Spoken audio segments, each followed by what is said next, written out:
À Bonepoupa, dans le département d'Unkam, région du littoral, se cache une merveille qui attise la curiosité des visiteurs. Il s'agit de la ferme bio Ranzo qui s'étale sur une superficie de plus de 105 hectares. À l'intérieur, se pratiquent de nombreuses activités liées à l'élevage des poulets, des porcs, des poissons, des lapins. Le vaste espace est aussi exploité pour la culture de certains fruits comme l'ananas, la pastèque, les mangues.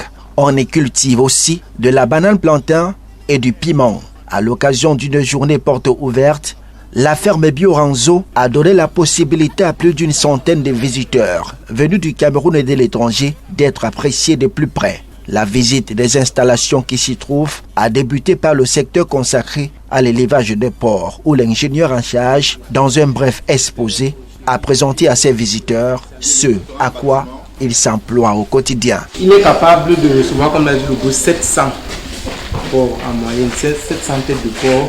Et quand vous constatez, il est équipé des abreuvoirs avec des pipettes. Non seulement lorsque la truie gestante pourra mettre bas, les petits également ont la possibilité de prendre de l'eau. Et nous allons, comme vous avez vu, il y a le château de l'autre côté là, en plus en haut là, derrière moi là. Le château là va recevoir les publicitaires auxquels on va faire une conduction d'eau automatique qui sera rapidement, qui va approvisionner chaque bâtiment. Oui, vous avez constaté qu'il y a le tuyau un peu de partout là à l'est de l'ouest. Lorsque les gens ouvrent juste et les ports s'abreuvent automatiquement. Les visiteurs se sont ensuite rendus au secteur consacré à l'élevage des lapins où ils ont passé peu de temps avant de se rendre au carré de l'élevage des poules. Ici, ils ont été renseignés sur le processus d'alimentation de la volaille au quotidien par les bons soins de l'ingénieur en charge de cette activité.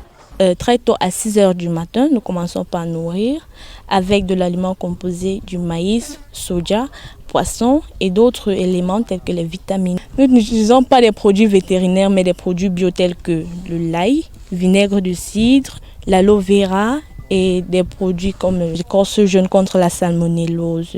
Il faut aussi noter qu'ils consomment une très bonne quantité d'eau, 3000 litres par jour. Et à cet effet, nous avons des réserves d'eau, des cubiténaires de 1000 litres, 5 cubiténaires, qui nous permettent de stocker une bonne quantité d'eau afin de les nourrir et de les faire boire à leur guise.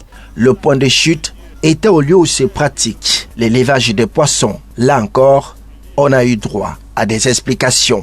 Chacun des lacs aura une capacité de 100 tonnes de production de tilapia rouge et gris. On aura à terme, en maximum 3 mois, 6 lacs fonctionnels. Ce qu'il faudrait que vous sachiez, c'est que le 15 ou le 14 juillet, le Minepi a lancé un appel d'offres pour sélectionner les plus gros producteurs, ceux qui veulent se lancer dans la production de poissons d'eau douce au Cameroun. Parce que le gouvernement a déjà limité l'importation des poissons d'eau douce au Cameroun. C'est quand même un marché de 192 milliards. Donc, il y a une short list qui est sortie le 8 janvier de 39 opérateurs qui ont été sélectionnés. Nous sommes le 17e dessus. Les 105 hectares de la ferme bio Ranzo n'ont pas pu être avalés par la centaine de visiteurs à pied. Mais l'essentiel a été fait. Et je salue vraiment cette initiative. Bref, parce que très peu d'investisseurs ont pu faire confiance à ce type de projet. Et là, je salue le grand frère d'avoir pu penser à ça. Et puis, je vois en lui un très grand développement. La particularité de cette ferme, c'est qu'elle a été construite de manière moderne à répondre aux exigences de lutte contre la pollution. Vous voyez toutes les différentes fermes qui sont placées de part et d'autre. En réalité, l'objectif, ce n'est pas seulement de vente, de produits et de vente, mais il faut respecter la nature. Donc tous les déchets issus de ces fermes doivent être orientés. Donc les fermes ont été conçues avec un système de regard et de collection de déchets. Tous ces déchets doivent se retrouver dans ce bac. Donc les déchets étant ici, formant déjà un mélange homogène, ils doivent se retrouver dans ce réacteur. Comme il vous l'a dit, c'est un réacteur de 50 mètres cubes. Ça va loin, loin en profondeur. La ferme bio Ranzo est une véritable référence au Cameroun avec ses 10 hectares de bananes plantain, 10 hectares de piments, 3 hectares consacrés à la pisciculture, 5 hectares de tomates, 7 hectares d'ananas et 10 hectares de pastèques. La ferme a opté pour une production biologique pour préserver d'une part la santé du consommateur et l'écosystème d'autre part. Les productions sont diversifiées. Côté volaille, l'on envisage une production de 15 000 poulets de chair par cycle qui seront menés dans 4 bâtiments modernes d'une capacité de 5 000 sujets par bâtiment et 2 poussinières. En ce qui concerne l'élevage porcin, elle dispose de 40 truies et 5 veras de différentes races.